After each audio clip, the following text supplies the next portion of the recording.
लोकसभा निवडणुकीमध्ये शिवसेना उद्धव बाळासाहेब ठाकरे पक्षाचे सर्व उमेदवार विजयी होण्यासाठी जेजुरीच्या खंडेरायाला घातले साकडे।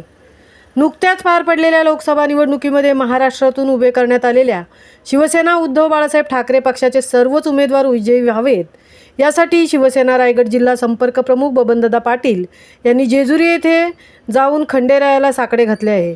शिवसेना रायगड जिल्हा संपर्क प्रमुख बबनदादा पाटील यांनी शिवसैनिकांच्या साथीने जेजुरी येथे जाऊन खंडोबाचा गोंधळ घातला व पुन्हा एकदा महाराष्ट्रात भगवा भडकू दे व लोकसभा निवडणुकीमध्ये शिवसेना उद्धव बाळासाहेब ठाकरे पक्षाचे सर्व उमेदवार विजयी व्हावेत यासाठी त्यांनी साकडे घातले आहे।